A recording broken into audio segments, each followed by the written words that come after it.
Hello welcome to superior foods. இன்றைக்கி பார்க்க போகிற ரெசிபி லட்டு. இது வந்து நம்ம லட்டுக்கு வந்து எப்பயுமே பூந்தி செஞ்சதுக்கப்புறம் தான் லட்டு செய்வோம். ஆனால் பூந்தியே செய்யாமல் நம்ம வந்து இன்றைக்கி லட்டு எப்படி பண்ணுறதுன்னு பார்க்கலாம். இது வந்து இந்த லட்டு வந்து நல்லா டேஸ்ட்டாக நம்ம எப்படி கடையில் வாங்குகிறோமோ அதே மாதிரி நல்லா சாஃப்டாக நல்லா டேஸ்டியாக இருக்கும். இதை வந்து எப்படி பண்ணுறதுன்னு பார்க்கலாம். கடலைப்பருப்பு 2 கப் 150 கிராம், சர்க்கரை 150 கிராம். பருப்பை வந்து ஒரு 2-3 தடவை நல்லா கழுவி அதுக்கப்புறம் 2 மணி நேரத்துக்கு நல்லா ஊற வச்சுக்கோங்க.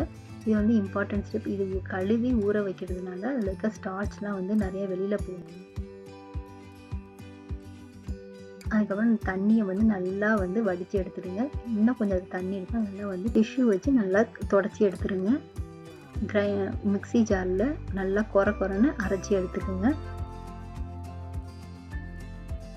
ரொம்ப நைஸாக அரைச்சிடக்கூடாது, கொஞ்சம் கொரன்னு அரைச்சி எடுத்துக்கோங்க.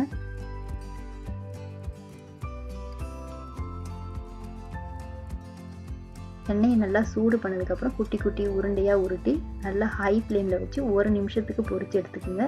ரொம்ப கிறிஸ்பியாக வேணால், நம்ம வடை மாதிரி பொரிக்கக்கூடாது. 1 நிமிஷத்துக்கு பொரித்து எடுத்தாலுமே போதும். அதை வடக்கி நம்ம நல்லா கிறிஸ்பியாக வர வரைக்கும் பொரிச்சு எடுப்போம். ஆனால் அதுக்கு முன்னாடி நல்லா வெந்திருக்கணும். கொஞ்சம் லைட்டாக எல்லோ கலராக இருக்கும்போது எடுத்துடுங்க. நல்லா சாஃப்டாக இருக்கணும்.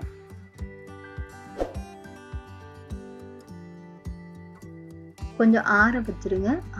ஆற வச்சதுக்கப்புறம் அதை வந்து உடச்சி பார்த்தோம்னா அது நல்லா சாஃப்டாக இருக்கும். ஆனால் உள்ளேயும் நல்லா வந்து வெந்திருக்கும். ஆனால் கிறிஸ்பியாக இருக்கக்கூடாது. நல்லா ஆனதுக்கப்புறம் மிக்ஸி ஜாரில் போட்டு நல்லா வந்து கொரன்னு அரைச்சி எடுத்துக்கோங்க.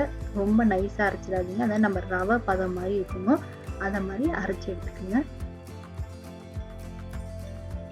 சுகர் சிரப்புக்கு வந்து 1 கப், அதாவது 150 கிராம் சர்க்கரை. நம்ம எந்த கப்பில் சர்க்கரை எடுக்கணுமோ அதே கப்பில் 1/2 கப்பு தண்ணி, ரெண்டுத்தையும் போட்டு ஸ்பூனில் நல்லா மிக்ஸ் பண்ணி விட்டதுக்கப்புறம் இது வந்து இந்த சுகர் சிரப் ஆகிறதுக்கு கிட்டத்தட்ட ஒரு 3 நிமிஷம் ஆகும். ஒரு கம்பி பதம்னா, அதாவது நம்ம கையில் தொட்டோம்னா அது வந்து நல்லா லைட்டாக இழ மாதிரி வரணும். அதுதான் ஒரு கம்பி பதம். அது வரைக்கும் நல்லா கொதிக்கட்டும். பதம் வர வரைக்கும் நல்லா கொதிக்க விடுங்க.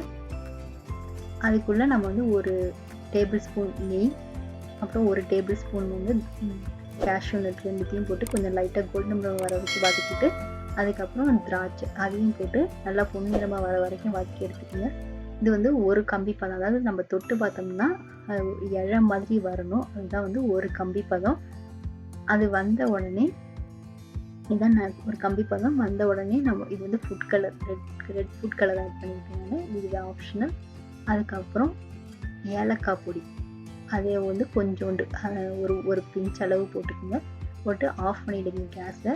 ஆஃப் பண்ணதுக்கப்புறம் தான் நம்ம பொடிச்சு வச்சு அந்த பவுடரை வந்து போடணும். ஆஃப் பண்ணாத போட்டுடாதீங்க.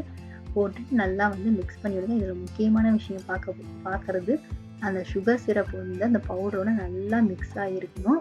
அப்படி இருந்தால் தான் உங்களுக்கு வந்து அந்த கடலைப்பருப்போடைய அந்த வாசனை வராது. அந்த சுகர் வந்து நல்லா மிக்ஸ் ஆகாத இருந்துச்சுன்னா அது உங்களுக்கு வந்து அந்த பருப்போடைய வாசனை வர ஆரம்பிச்சிடும். அதனால் நல்லா வந்து போட்டு நல்லா மிக்ஸ் பண்ணி விட்டுட்டு ஒரு 5 நிமிஷம் விட்டுடுங்க. அப்போ தான் அந்த சுகர் சிரப் நல்லா வந்து அதில் மிக்ஸ் ஆனோடனே உங்களுக்கு நல்லா சூப்பராக இருக்கும். அதுக்கப்புறம் உங்களுக்கு என்ன ஷேப் வேணுமோ குட்டி குட்டி உருண்டையாக பிடிச்சி எடுத்துக்கோங்க. கையில் வந்து நெய் வேணாலும் தடவி கொஞ்சம் நல்லா வாசமாக இருக்கும். ஸோ உங்களுடைய யம்மியான லட்டு ரெடி ஆகிடுச்சு. மிக சுலபமான முறையில் எப்படி பண்ணுறதுன்னு பார்ப்போம். பிடிச்சிருக்குன்னு நினைக்கிறேன். சேனலுக்கு சப்ஸ்கிரைப் பண்ணுங்கள்.